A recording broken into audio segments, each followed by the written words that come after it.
Alright guys, this is my 1999 Plymouth Neon with about 100,000 miles on it, and I've got a P01491, which is a shorted fan relay, or the relay just quit working altogether and it's not letting my fan in front of the engine, the cooling fan, to kick on, especially when I turn the AC on.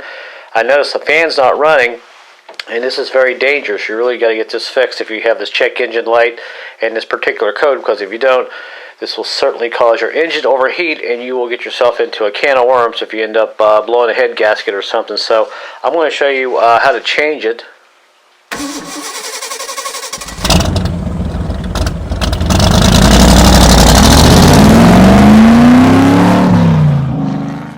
Okay, now as you can see, I've got the P01491 manufacturer control auxiliary emission controls.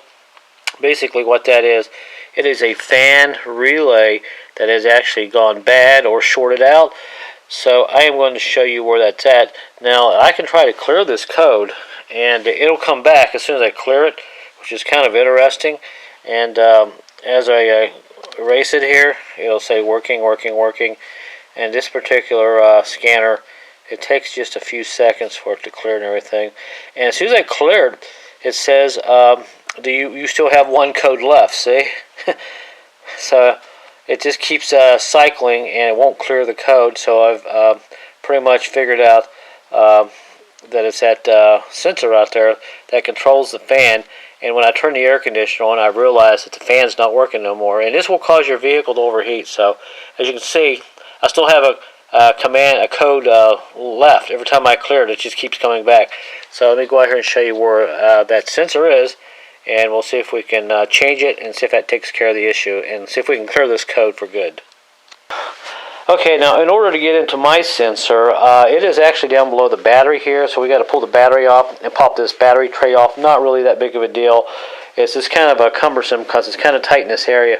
Now I can tell you on some of the Dodge Caravans that I've had in the previous years, that particular relay sensor sits in behind the headlight over here, so you have to do a little research to figure out where that sensor is, and some actually bolt on the bottom of the radiator down up under the frame. So you just got to figure out where your relay is.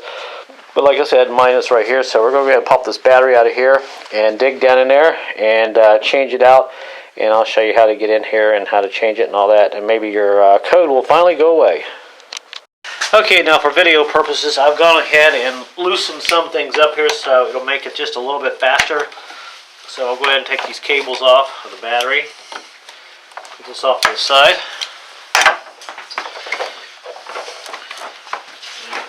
And this battery is pretty heavy. It's a low profile battery. Alright, get it out of there. And now what we have to do is go ahead and take this plastic battery tray out. There's a couple of nuts here and bolts. Let me show you where those are. Before we take any bolts off, we've got to pull this plastic piece here off. This is a fuse box. We'll probably not be able to do it with one hand. Let me just set the camera up. There's these little tabs that you got to pull up on right here. Once you push on them, they release, and this will come up. Sometimes it's just better to get a screwdriver and push in on them, and up it comes. Now I usually take a bungee cord and just kind of wrap things up here a little bit, pull it back out of the way, like that. That makes it a lot easier. Now there are a couple of bolts that we have to take out. One is right here where my finger is. I've already taken it out. It's a little 10mm nut bolt. Just pop it off right there. We've got a 15 down here, which is right there where my finger is. And I think you might be able to see it right there. We've got to get that guy out of there. And you can get that from with a socket standing here. And there's one more right there. There is a 15 bolt that you got to take out right there. And once you get those three out, this tray will come out, and we can go ahead and lift this up here. Now right here there is a sensor that you got to watch. You got to unhook it. It's a thermal sensor for the battery. It senses temperature, and if the battery gets too hot, it will tell you inside. And I'm not sure exactly what it does, but this is what this is for. Make sure you don't break this, and when you unhook it, make sure you hook it back up, because if you don't, your check engine light will come back on. I found out the hard way. So let me go ahead and pull this tray out of here. Alright, now I got it started. And you got to have a little patience with this because sometimes it can be a little fickle. Now if I take my light, right there where my finger is, I think you can see it right here. We got to be careful, we got to take this off. And there it is. And there is the sensor right there. And now we'll just go ahead and pull this tray out of here. And there it is. Pretty big fellow. Let me just grab the camera here and you can see. But it's a good idea to clean it up a little bit. And on some of these, it's really hard to get this out. I'm not sure if that's even the right bolt. It looks a little strange, but when I went to turn that right there to hold the battery down, this little clip, the whole thing just turned, so I'll deal with that later.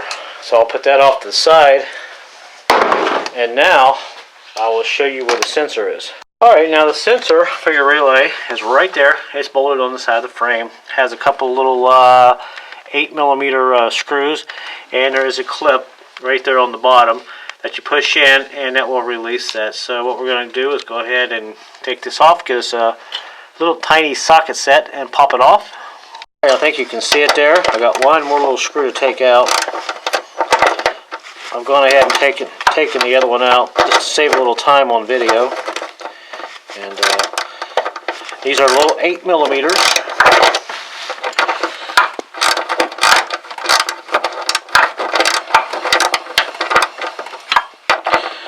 And I've got one of these little tiny socket sets, which are pretty handy. You can pick them up at the dollar store, parts store, wherever, for $4, $5, $6. And there's our little nut.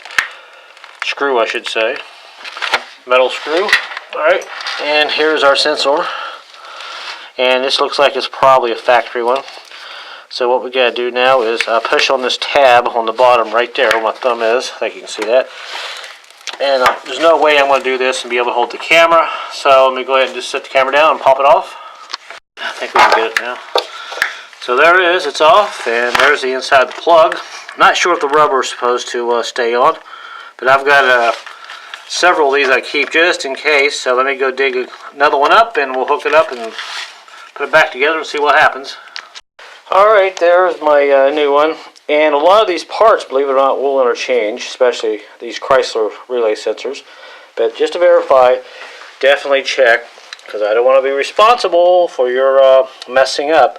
But I know this will work. I've done this before, so now I'm going to go ahead and hook this up. And I found out this piece here inside the plug, that blue piece there, that stays in there. So we'll go ahead and put this in here like this and put it together.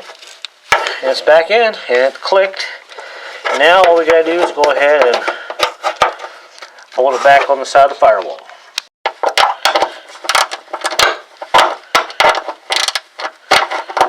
Alright, it's all back together, just like it should be. So now all we got to do is go ahead and put my battery tray back in, stick the battery back on, we'll start it up, and we'll see if our code is gone. Alright, everything's back together. I didn't tighten up all the bolts on the battery tray. I will go ahead and start it up, make sure our code's off, then I'll come back and tighten everything down and double check everything. So start this guy up and see what we get. Well, a new day and an update. I went to start it last night, and the check engine light stayed on. I still had the P01491, which it kept saying the fan relays. So I swapped out relays. I had some extra relays that were really good. I keep everything, and these were fine. And I still got the code, and I couldn't figure out what was going on. So I started testing some things here, and this is the big fuse right here for the fan switch, and it was hot. I was getting power, so I got really annoyed. So I figured, you know what, I might as well just go ahead and trace this wire. This big brown wire right here that comes out at the bottom of this fuse is right there. Hopefully you can see where my thumb is, right about there. So I traced it, and I took my little light tester, and I pulled some plastic here and some electrical tape off the wire.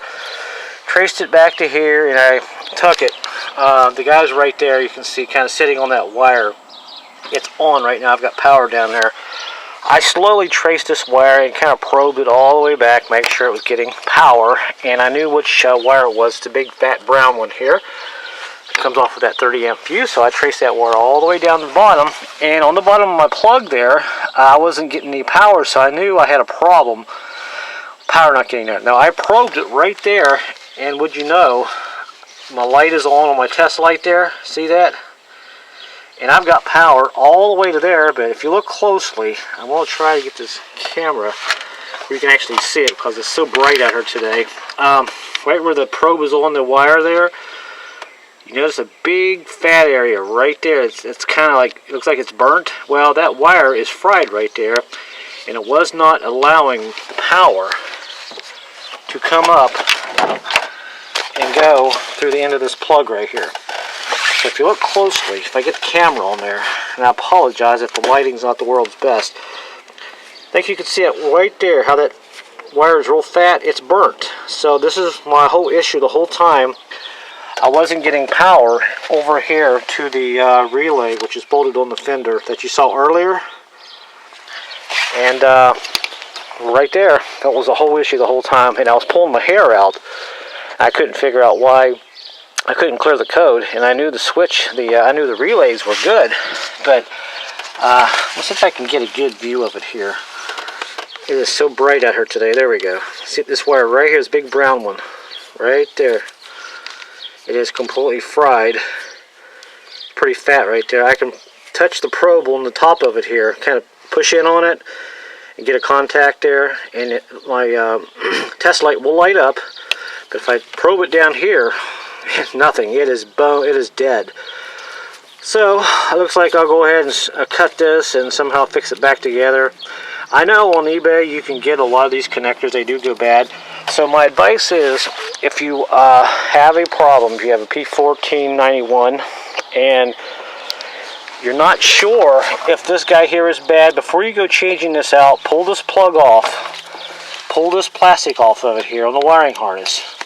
Push it back as far as you can, and check this wire here down here. Make sure none of these are fried.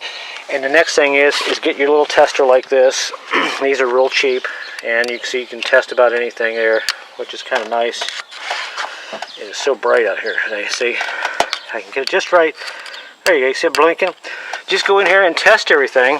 And like I said, as I was testing, everything was good. I tested the wire all the way back, and I kept probing it, and I got down here, and I saw that area where the wire was kind of broken there. It was kind of fat, and I was getting power to that point, right about there, but down here on the end of the cable, on the connector I should say, if I do this like this, now you can probably see me test it. See, I get nothing.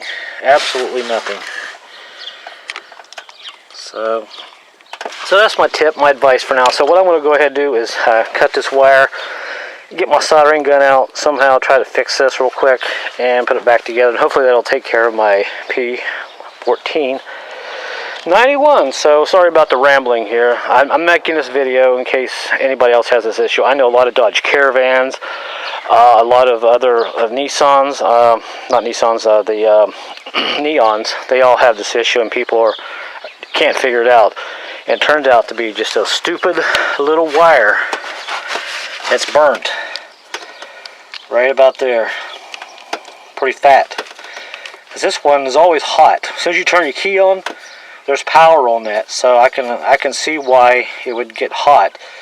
But actually it's a pretty thick wire, so I'm not sure why it got pretty looks like it got pretty hot, so I'm not sure. Alright, so I'll go ahead and put this back together, and I'll give you guys an update here in a little bit and let you know how it worked out. Alright, I went on ahead and just kind of cut the wire in half where it was all swelled up, and look at that. Look at all the corrosion in there. No wonder I didn't have any connection there. So definitely check your connector, make sure it's not fried down here somewhere. If you see a place that's swelled up like that in the wire, more than likely it's got corrosion in it and it's not making a contact, and that is why your relay is not working. By the way, when you turn your key on, if you take your probe and you ground it on the battery and you take the other end and touch anything here, you should have hot here somewhere. But I had nothing, it was dead. But I knew this one here was the hot wire because I traced it back. But yeah, look at that. Green, not supposed to be like that. Alright, so it'll probably take me longer now just to get this put back together, this little wire here, than anything else. So let me go ahead and start on that. Alright guys, it's getting kind of late, so I did find a connector. So what I did, I tried to solder it, but that wire is too far gone, the solder won't stick to it. So I used a connector there, and I got one of these guys here just to get me by, and it should work out pretty good. And all I have to do is plug it in like that. And what we're going to do here, we're going to go ahead and test it real quick since I got my camera rolling. I'll set up the probe here real quick, get it ground, and see what we got here. Now there is the battery. Let's see if we got,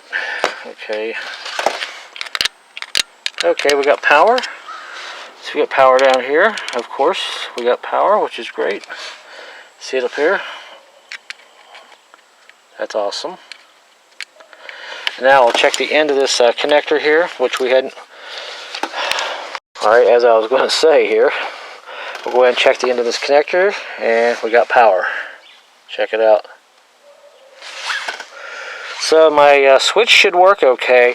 I'll probably will go buy a new connector and get some professional connectors and put it on there.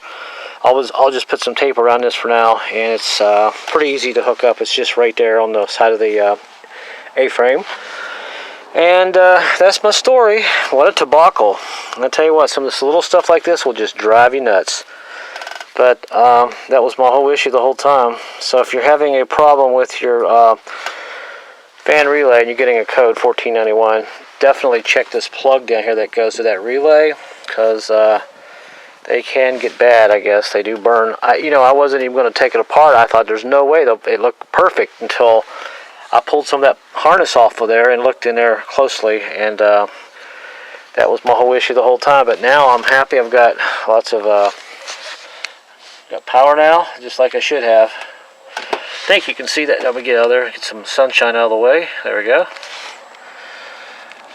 So there we go. So I'm going to go ahead and stick this back together here real quick, and we'll hook the code reader up, and we'll see if we can clear this code. Got my battery back in. I just kind of set the battery tray in there without the bolts in it, and put the battery in there just for now, just enough to get some power. We'll go in here, keys on, and we'll go ahead and hook up our OBD2 code reader, and this one plugs in on the bottom. Okay, here we go. Keys on. Let's see what we got. See if we can clear this code finally. Because before I would clear it, it would come right back on. So we'll enter. This one's a little slow, so just be patient with me just a few seconds here. Attempting to work. Come on, you can do it, little code reader. You can do it. Alright. Jeez. Alright, pass. No codes found. Check that out. Awesome. So that's what it was, and the code, my check engine light is off too. Of course I don't have the car running right now, but you know what, I'll go ahead and hook up that hot wire and we'll start it up and make sure the code's off permanently. Alright, I got all the wires hooked up now, and we'll start her up, see what we get. The check engine light is right there, and it's gone. Yay! I am so happy. I can't believe I went through that for a whole day, and turned out that's what it was. So code reader says pass, so I'm excited. Cool. So I'm gonna go ahead and shut the car off. So hopefully I saved somebody some trouble. Now if you get the code, I mean, you could have a bad switch. I mean, there's really no way to test these. You can probably go underneath there, like I said, unplug the wire, and just get your test light like I have, and just go in there and make sure you got power going down there, wherever my test light went. There we go. Make sure you have power going down to that plug, okay? If you have power going down to that plug on that big brown one on this neon, then more than likely this could be bad. So, but these are pretty cheap. And like I said, you could just have one of these that went bad, but if you replace one of these and end up getting the code and you start pulling your hair out, save yourself a lot of time, check that plug first. Alright, well that's it guys. The day is ending and pretty happy to have that fixed. And now all I gotta do is do some smaller things here. So I will see you guys later. Have a good one, and if you like the video, give me a thumbs up and be careful. And until next time, later.